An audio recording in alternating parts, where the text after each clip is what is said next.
there. When Paul got there, right, I didn't know, I couldn't recognize him.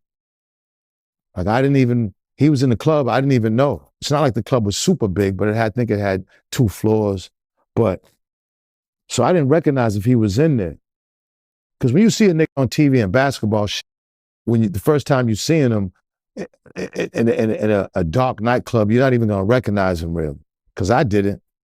A fight breaks out, niggas is over there beefing. That's a regular thing in Boston. Niggas fight. That happens all the time in clubs. That's why we never had no clubs. It was guaranteed to be fights. I mean, bloody, fucked up fights, dying fights, all kind of shit. Shootouts, stabbings. Anyways, niggas is giving this one dude the business. Nobody else jumped in with. That's one thing I noticed. No other Celtics went over there to help Paul that night. And there was a few of them in there. Nobody went over there to help him. Now, me and Hurst, my man, Tony Hurst, we're standing to the side watching everything. And we seeing, the whole situation. And we're just like, damn, look at this shit. If I'd known that was Paul, I would have went over there. Because I seen niggas, it was, he was the only one. But it happened so regularly. But if I knew it was Paul Pierce, the #1 draft pick of the Celtics, I would have went over there and stopped that. When Paul was laid out, the lights came on, everybody's rushing to get the fuck out of there. I'm running downstairs to my car. I'm walking fast in the parking lot. And I think Tony Battia and his brother was like, yeah, it was Made Man Benzino. He's right next to me saying my name. So I jump in the whip. Come to find out, people are talking. Paul was getting real aggressive with, one of the wise guy's girls. And he told him to chill. And I guess Paul didn't chill. And he was being real aggressive with his girl. The rest is history. Now, what you mean by aggressive? Like trying to holler at her. Trying just, what I'm saying, after somebody like, yo, that's my girl or whatever.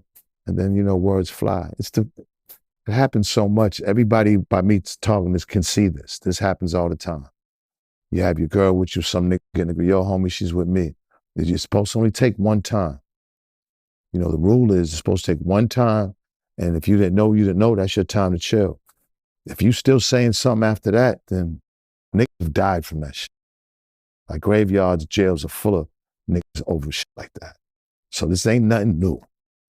I ended up rushing back to New York because I knew this shit was getting ready to hit the fan.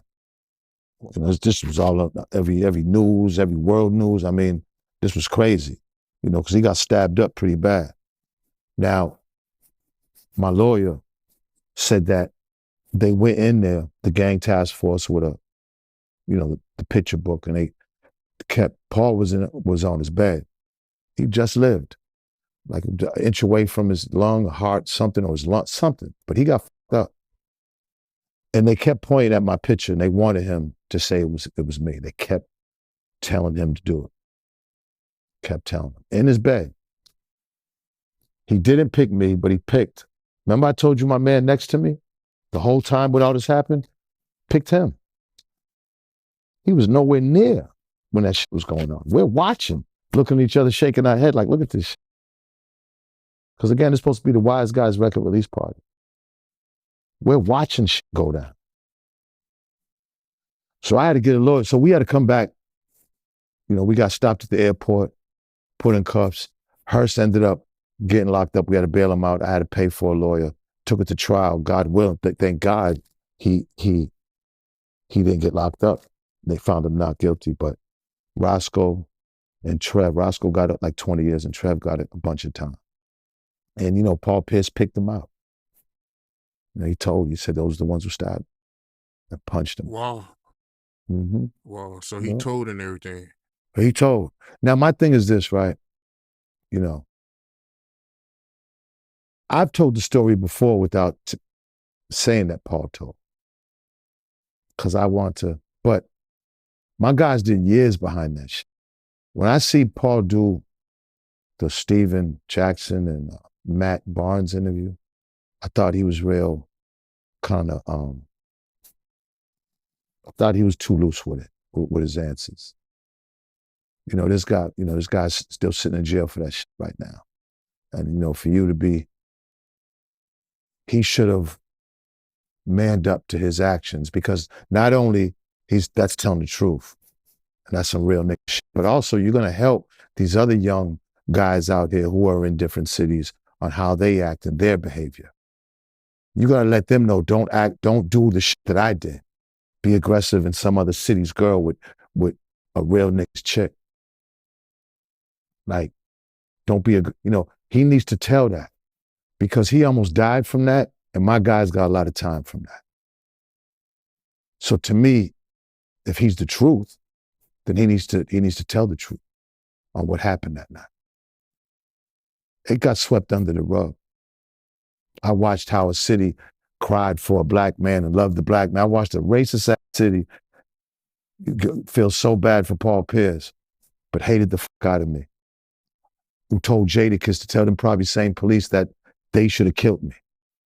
That's the difference. If you go swing a ball and bounce a ball and dunk a ball for Boston, they love you as a black man.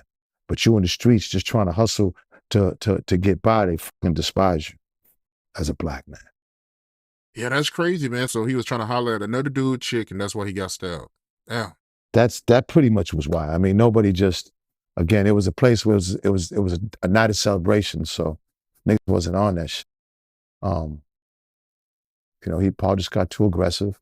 Paul's from Inglewood. I've heard stories about Paul. Now, I've met Paul a couple of times. Not like he was a bad guy or whatever, but, these guys, I love, those are my guys, and I love them guys. And it was unfortunate. It was